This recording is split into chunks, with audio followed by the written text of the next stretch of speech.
Welcome back to the shop. This is the Freewing MIG-29 build number 1.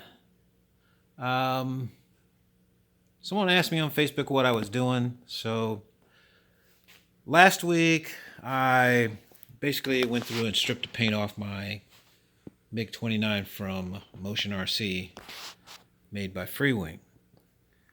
As you know, I do my own paint jobs. So what I did was, for the new guys out there who keep asking me how to do this, I use acetone.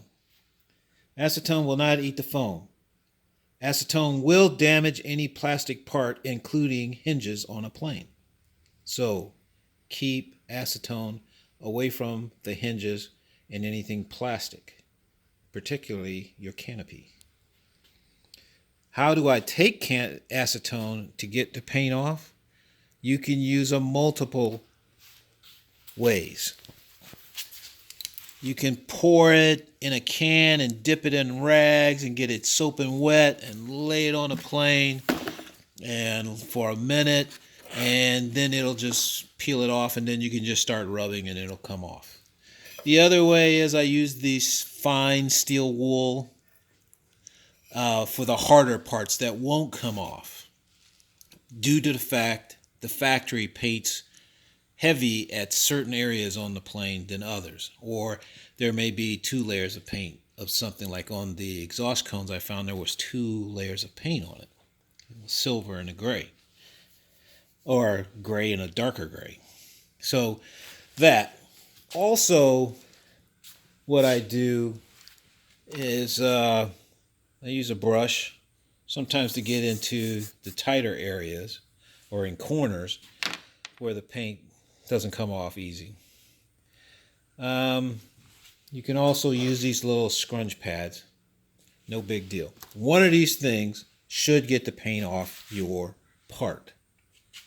I choose, for me, to remove the paint because I have experience at changing my CG too much because of the way the plane may be built.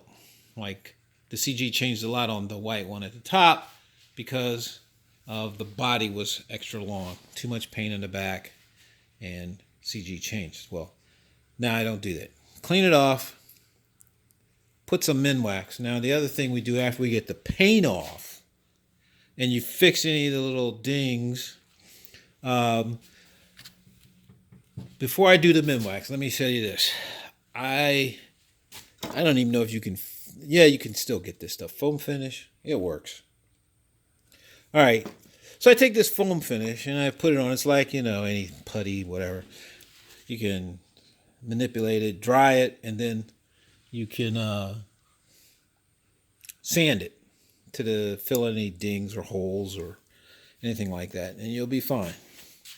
Just like I was working on this APU port. This is just a square box, but I put the foam filler on it and started wet sanding it. Foam filler, if you want to sand it, always, for me, I found wet sanding is the best because you can shape it, smooth it, and then form it, and it doesn't just break up and flake all over the place. But it's easier to work with that way. So I'm still working on that to refine that finish, but it's getting close for that APU port. So fix anything that you got to do, the dings, holes, get all that stuff out of the way. Also, cut your fingernails before you start working on these foam airplanes, because you will put a nick in it, and who wants to do body work all day? After you get all the paint off of it, all the dings straightened out, then you go for your Minwax. Minwax is going to give you a nice, hard, shiny surface.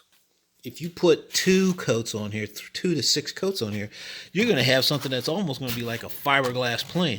It's going to be hard. It's not going to feel like foam. It's not going to give. It's going to be tight and hard. So once you got that done, and the Minwax on it, and you can start primering it, put the primer on it, sand it, paint it, decal it, finish it, show it. walk over here, and so you get these, this hard finish that's almost like plastic, but it's foam. Okay, so all these are foam airplanes, but they feel, you couldn't squeeze them. You couldn't tell that this is a foam airplane because it doesn't ever give, because it's got polyurethane on it. Here's the other thing. You can put polyurethane on a plane that's already painted. That will give you protection from hanger rash. So there's something you can use it for. That's what I do. Okay, so that one's going to get polyurethane all over it. That's a brand new one sitting in a box doing nothing. So that's what I've been doing. Well, not all I've been doing. I've been doing some modifications to the MiG, and you'll see some of the modifications on here just to dress it up, to make it my own. That's all. No big deal.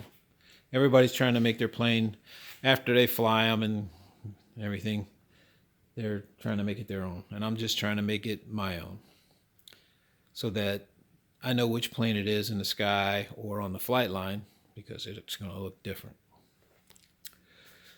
This is my workstation in the garage.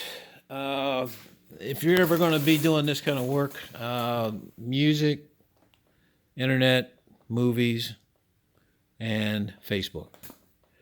That keeps my wife out of here, and that's about it. I'll make some more videos as I go. I'll show you some of the tricks and things I've been doing to dress it up to make it my own. And hopefully, now that we're on the MEMWAX stage, we'll be getting, next thing you'll see, this thing will be in primer. And then we can start going from there. All right, see you guys later. This is Jetman, and I'm out.